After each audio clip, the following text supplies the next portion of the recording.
Welcome, everyone, to another edition of Navigating Trump 2.0. This, of course, is the show that takes a look at what's been happening this past week in Washington, D.C., and we do it through the lens of this second Trump administration. Joining me once again, David Brody, CBN News chief political analyst, and Dan Andros, host of CBN's Quick Start podcast. And guys, another busy week here in the nation's capital, and I want to start off talking about the government shutdown, which, as we are recording here mid-afternoon on Friday, there is a deadline for midnight tonight for the government to come together and work out a budget deal that would at least take us through September. The House earlier this week, House Republicans agreed on a continuing resolution that would fund the government through September. It now is sitting in the hands of the Senate, and it really is on Senate Democrats to try and get this over the line. If Senator Rand Paul, who is a Republican, votes against the CR, which he has said he would do, Democrats, they would need 8 Senate Democrat votes in order for us to avoid a government shutdown and for the CR to pass. David, give us a lay of the land here, because Chuck Schumer came out and yesterday, on Thursday, said that he would say yes. He would be a yes vote. And I know Pennsylvania Democratic Senator John Fetterman has also said he was a yes. But there's a lot of arguing right now in the Democratic Party on what Senate Democrats should do here. Give us a lay of the land. How did Senate Democrats get in what it looks to me is a seemingly no-win situation here with regard to a CR and a potential government shutdown? Now, this has been, it's another disaster. And you say a lot of arguing. That's putting it mild. I mean, it's a full-scale rebellion. Let's be clear about this. It's making, all it really needs is like a Jerry Springer situation, like a live audience. Though, quite frankly, I think the live audience are Americans across the country, right, guys? I mean, they're watching this play out in real time. Democrats have a bad choice or a worse choice. It's really that simple. The bad choice is to go along with the GOP-backed resolution, continuing resolution. Oh, by the way, that stings even further because Trump is all for it, and so is Elon Musk. That's the bad option. The worst option is to shut down the government, because this will be on Democrats. And why would it be on Democrats? Well, it's because the Republicans passed it in the House, and Republicans are ready to pass it in the Senate. So it's not the Republicans standing in the way, it's the Democrats. So what do? Well, if you're Chuck Schumer, you do something kind of strange and wild at the same time, which is yesterday, on Thursday, he comes out and says, we've got the votes to block it. Yippee! And today he says, you know what, actually, I'm going to vote for it. So what in the world? This is the state of the Democrat Party today. We report on CBN. I did a focus story about the Democrats in disarray, and it's playing out before our eyes. How did they get here? Look, that's kind of a long story, but the truth of the matter is they didn't have any cards to play. That's just the bottom line. What card did the Democrats have to play? They don't control the Senate. They don't control the House. They don't control the White House. And so if Republicans can get things passed by themselves, then Democrats don't have the card to play. Now, in the past, Democrats have always been able to play a card because Republicans needed their votes. Well, not in the House this time, and not in the Senate as well. Now, having said that, the Republicans are still going to need 8 votes did I say Republicans? Yeah, Republicans are going to need 8 Democrat votes for cloture. They've got Schumer, they got Fetterman. They'll need 6 more as we record this. We'll see what happens. But look, ultimately, Dan, I don't know what to tell you. It's just, it's a no-win for Democrats, no win. And I'm waiting for Geraldo and the flying chair and someone to break their nerves as well.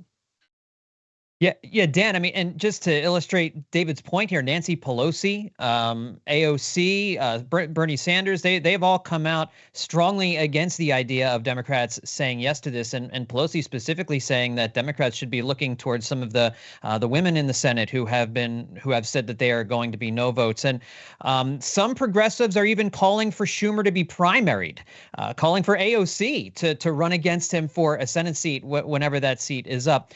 What's your take on this reaction by the left, by Democrats, and on what Schumer's decision was? Yeah, well, I mean, look, this is what happens when you position yourself as the resistance, right? And like, the resistance 2.0, we're going to go in and stop everything he does. And then you get put in a spot where, like you were saying, John, tough spot. Like, Democrats have constantly basically with DOGE and everything going on there, they've been just touting how much government is at threat here and we need government. And they, it's this constant refrain of just how wonderful the government is and we need to keep this all together.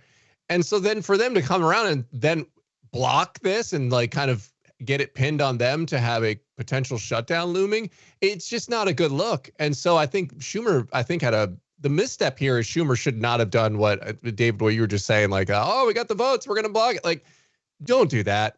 Don't do that. Just be honest and upfront right out of the gate and just say, look, I mean, we're in a tough spot here, right? Like, we can't stop this, or it's going to be very difficult to stop this.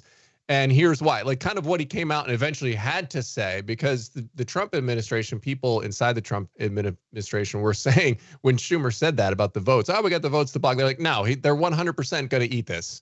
And they were right. I mean, he had to come back to the table and do that. And as far as these sort of the activist wing of the Democratic Party, like wanting to primary Schumer, I don't know. I mean, crazier things have happened. I mean, he's been there forever, so I'd be surprised. But you do see these days, like the sort of the loud wing of the party tends to get with social media and everything else, they put a lot of pressure on. So we'll see what happens there. I'd be surprised if that happened, but I don't think it would be for a lack of trying if it didn't. John, here's the other problem here. What do you do if you're a Democrat and you shut down the government? Okay, the far left wants to shut down the government. Okay, let's go down that road. The government shut down. Now what? Now what? Right. I mean, how do they get out of it? How do they get out of it? What's the answer? I mean, there is no answer. They're stuck. I mean, they have no way of negotiating at this point. There's not much to negotiate, so it just all doesn't make any sense whatsoever, John. Yeah, and that's what Schumer's take has been, is like we don't really have a choice if we let the government shut down. His belief is that it's going to open up the door for Donald Trump and Elon Musk and DOGE to do even more, rather than if the government is not shut down, then there are still mechanisms to fight. And of course, the progressives, they don't want to appear as if they are going along with a Republican budget that they say will open the door for cutting Medicare. Well, can I stop you for a please. second? You say Republican budget, Republican passed budget, but this is a Democrat budget. I mean, this is Biden's budget. Remember, this is a continuing resolution as to what Biden, the administration had before. This is the Democrat budget. It's a Democrat budget. So I mean, this idea. Remember that the House passed it. The Republican House passed it, but they passed, in essence, a Biden budget, which I'm sure we'll get to in a second as to why fiscal conservatives went with a Biden budget. We'll get to that. But let's be clear, this is not a Republican budget. I mean, the Republicans would not have this type of continuing resolution, but they're kind of forced into it, which we can take up here in a moment. Yeah, and that was going to be where I went with this next, David, is that Republican deficit hawks, who in the past have abhorred continuing resolutions, this time have gone along with what the Republican leadership wants to do. And obviously, again, we are looking at this through the lens of a second Trump administration.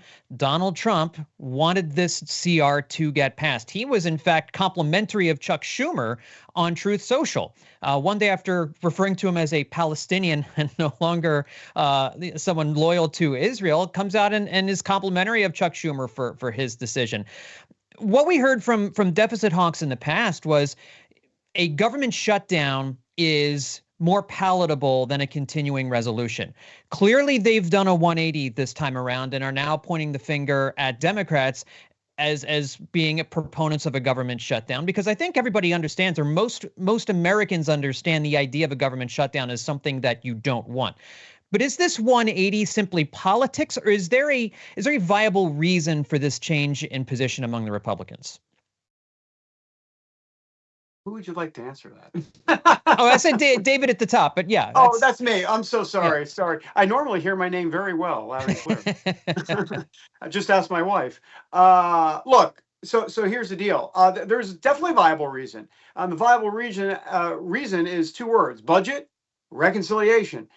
So in other words, what they're going with this CR, this continuing resolution now, because they have to kind of get it out of the way. Okay, let's fund the government for 6 months and let Elon Musk continue to go and Doge do his thing. And, that's going to be great for us. In the meantime, that's not the prize, right? The prize is not the continuing resolution until September 30th. The prize is to pass a budget and then the budget reconciliation bill that has all of the Trump goodies in it, from tax cuts to immigration to energy, X, Y, and Z. So that gives them 6 months to work on what they really want.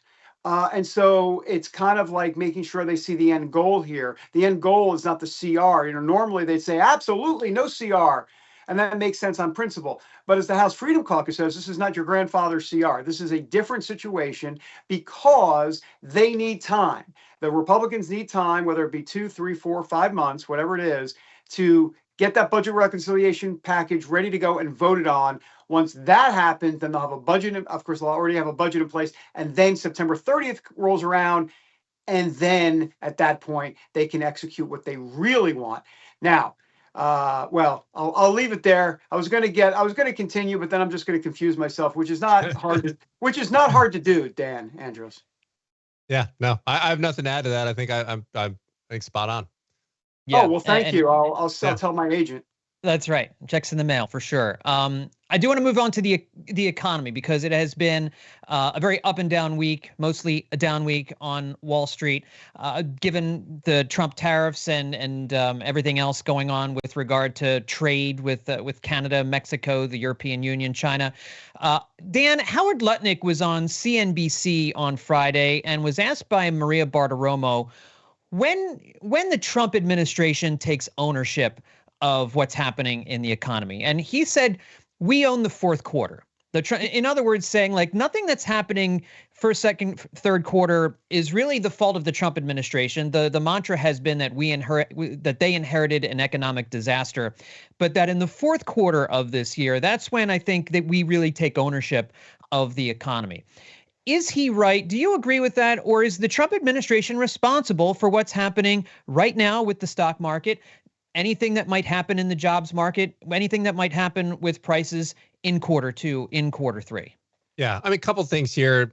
First thought is, well, I mean, on the one hand, the buck stops here. You're in the office, you've got to take responsibility for whatever is going on. But it is really early. I mean, it's not like the economy is just a button you flip on and turn off, right? Like this is, things do take time, and there are market reactions to things that are happening, and people can debate over who gets blame on those things.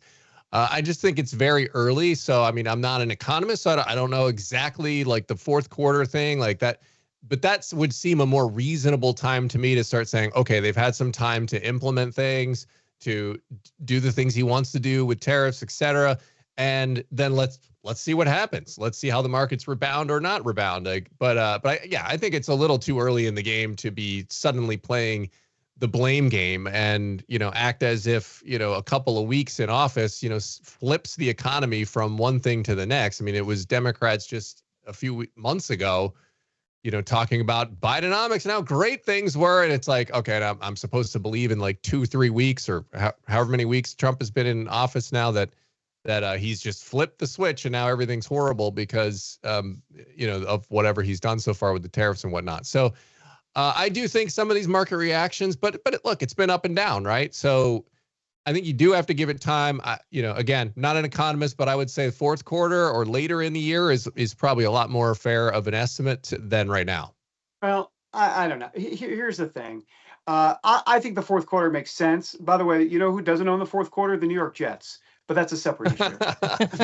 They don't own the first, second, or third either. So right, exactly. They don't own any quarter. They're Right. in a deep depression, a recession and a depression, both for the last 45 years. But anyhow, look. So here's the thing. Caroline Levitt came out earlier this week and said, "How about those numbers on the economy? Whether it be inflation a tick down or the job market was better," and they're touting that. Well, hold on. I thought you'd take credit in the fourth quarter. So you can't have it both ways. I mean, they're trying to, be all excited about the numbers. So let's just let's have the White House slow the roll on that. Number one. Number two, look, Lutnick can talk all about the fourth quarter all he wants. The problem is when Mary goes to buy bread and eggs and decides to put a couple burgers on the grill in March or April, and those prices are up, no one's going to give a rip about the fourth quarter. Trump's going to own those prices because they're going to be tied directly to tariffs. So So do I agree with him in a concept of the fourth quarter? Yeah, I think that makes sense just from an economic standpoint. But it won't matter if it's not playing well in Peoria, John.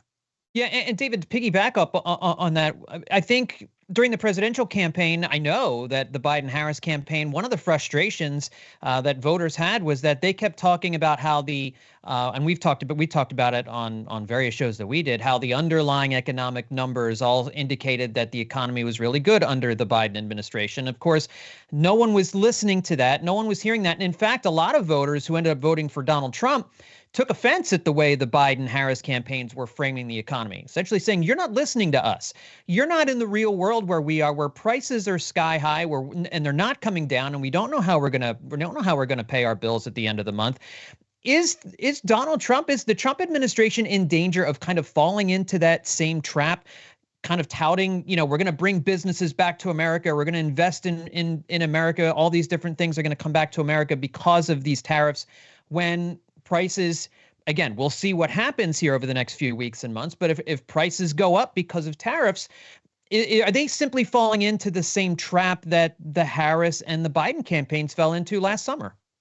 I mean, it definitely could be, for sure. That's a danger zone for them. They are hoping for two things, because a lot of people are going to say, what's the strategy here? What's the strategy? It's definitely not a short-term strategy. As Donald Trump said the other day, President Trump, he said there's going to be a little disturbance, as he called it. Well, we're seeing a little disturbance. So it's not short-term.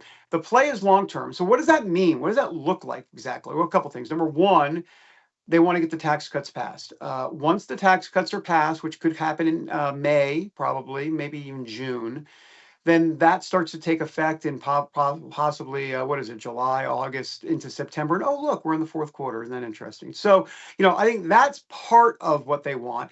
The other part, and look, this has been talked about, does Donald Trump, now hear me out for a second, does Donald Trump want a recession? The theory being is that he wants interest rates to be cut. That's what he wants.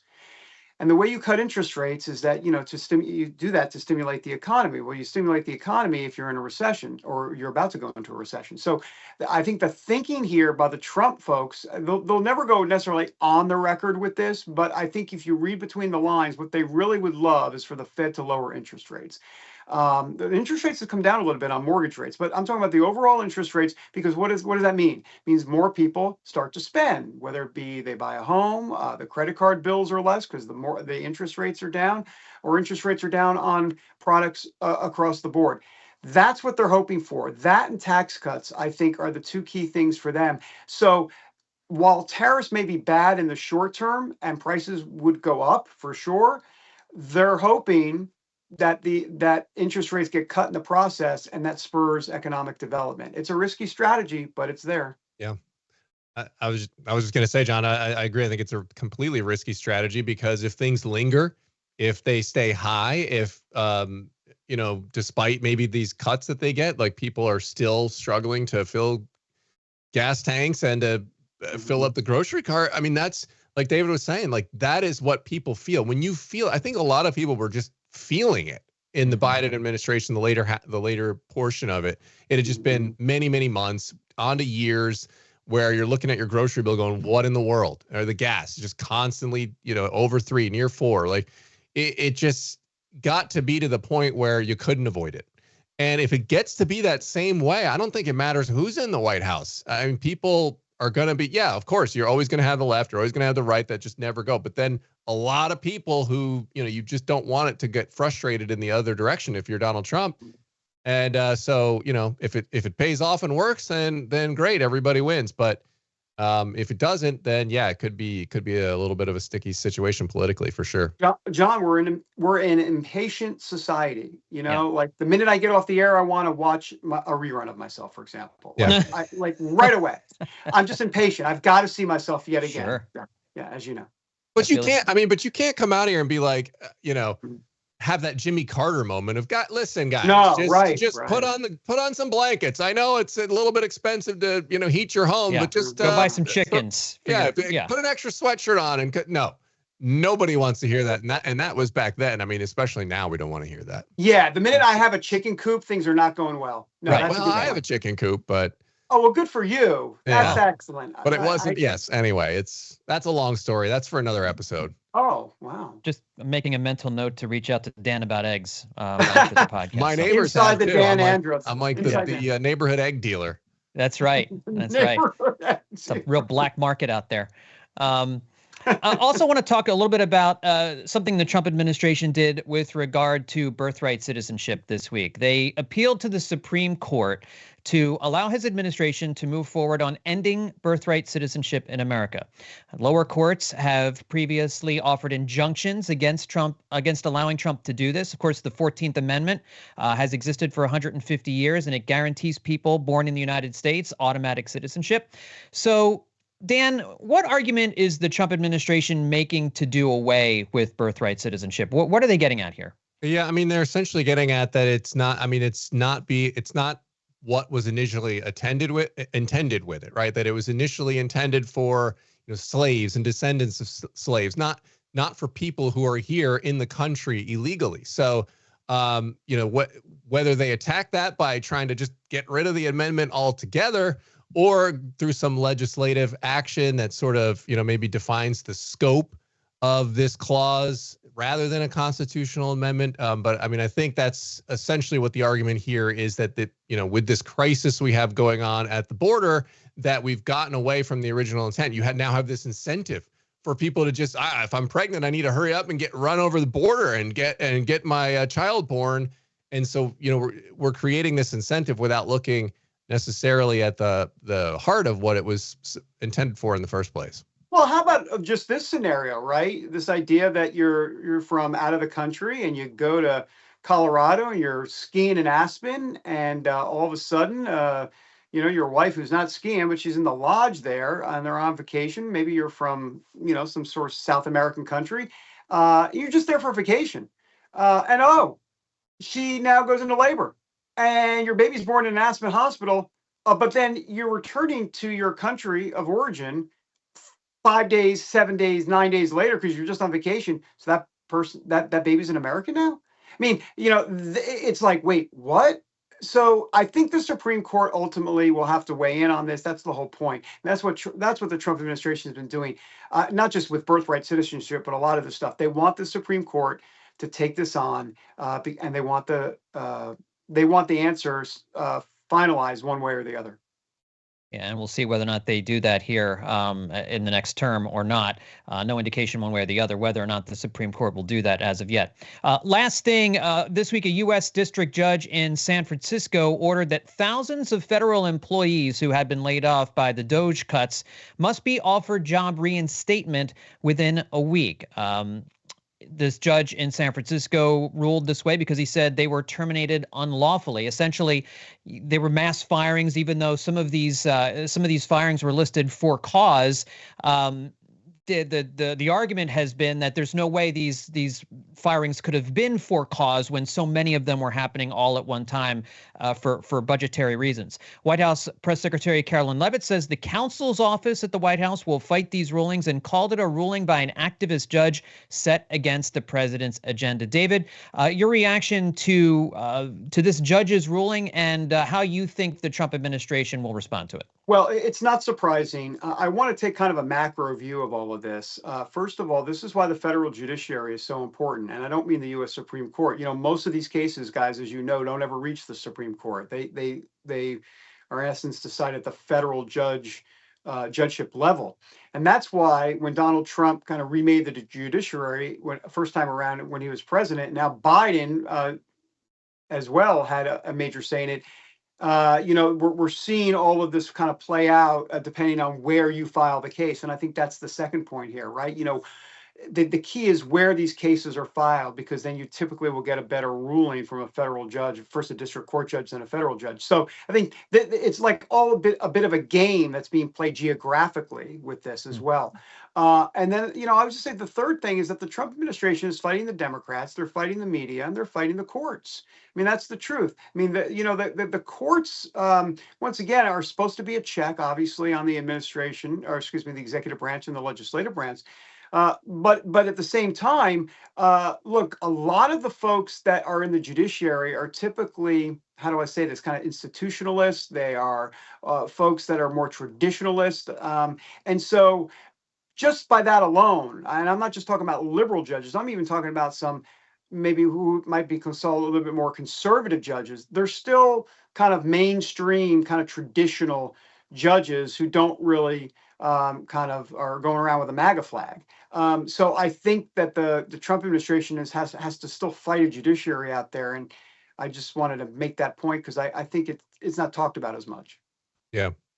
Yeah, and Dan, I think that's right. I think, the other side of the coin is too, you want to have, like David said, the checks and balances in place. There is that geographical, I'll say, silliness, because again, all this is happening in Washington, D.C., and the case is filed in San Francisco, which couldn't be geographically further from. Yeah, but you've got to have standing, right? You got to have standing. Yeah. So that's why they do it that way. Right. In terms of who. I'm sorry. Go ahead, John, please. No, but that's why you're right. I mean, but that's why it goes through the process of judicial and then federal court, and then if it gets to the Supreme Court, obviously it takes on a national scale. So, yeah, I think it's obviously the first step, but in the meantime, it has the weight. This is the highest court to rule on it so far. So the Trump administration, unless a federal judge, rescinds this ruling or imposes an injunction on that previous ruling, it seems as though the Trump administration is bound to adhere to the judge's decision in this case.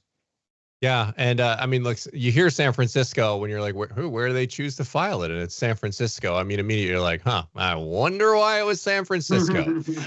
But I think, pulling back a little bit as well on this, we'll see with the Trump administration, how hard they fight it. But I think the big picture here to me on this is that these are the battles that people who voted for Donald Trump want. You don't want to go back to just the rank and file, like same old, arguing over, how much the debt goes up by this percent or that percent. And it's just the same problem we find ourselves in. I mean, I think this is par for the course on like what we're seeing as far as a completely different administration than we've probably ever seen before. This is certainly different than the first Trump administration, where they are appearing to really go after the bureaucracy, essentially, as they talked about on the campaign trail. And so these sorts of fights here, like this one, are the ones that I think Trump supporters really want to be fighting. Like, yes, like let's have them be tied up in court trying to figure out how, how many jobs we can get cut from the federal government, the bloated federal government. So it's just a different conversation than we've had in the past before. And I think, I think Trump's going to continue to fight these sorts of things because I think that's what he told voters he was going to do, and that's what they want. I think that's such a great point, Dan. I mean, he's a fighter, and they want to see him fight. And guess where Trump typically fights? In court. He's been in court half, maybe 3/4 of his life. This is what he does. I do want to point out something to piggyback off of that. What is we talk about when it comes to tariffs, right? What the short-term and long-term strategy is. But there's also this long-term strategy in terms of legacy and the fight that Trump is making now. Because remember, he can't be reelected. This is it. So it's not like he's as concerned about egg prices and all. I mean, don't get me wrong, he doesn't want to see prices go up. But like, if that's something we're talking about in the first year of his presidency, he'll probably take that as long as in 2028, 2029, as he's getting ready to ride off into the sunset, a la MAGA John Wayne, that indeed what would happen is that the conversation will be, you see, that short-term pain turned to long-term gain. And I think that's what they're banking on here, not just the fourth quarter of the first year, but all the quarters that continue after that. I think they're trying to build something here, and they're literally trying to, in essence, totally change the economic makeup of what's been going on, the imbalance. And there's pain in that. It's kind of like, with a child, right? You give them allowance for a long time, and now you say, you know what, I tell you what, we're going to cut that back from $10 to $5 because you've been, whatever, spending it on something, you're ripping me off, so to speak. You're spending on stuff that you shouldn't be. We're going to cut it back to $5. The child's not going to be happy. Well, Canada's not happy. Mexico's not happy. EU's not happy. Americans may not be happy. But will they be happy in 2028, 2029 when things are looking rosier? That's the big bet. It's high stakes. Yeah, certainly Vice President J.D. Vance, who has his eyes on probably President Trump's spot in the Oval Office, certainly with an investment in what happens here over these next 4 years. Gentlemen, we'll leave it there for now. David Brody, Dan Andros, thank you once again for joining me here on Navigating Trump 2.0. Thanks, John. All right.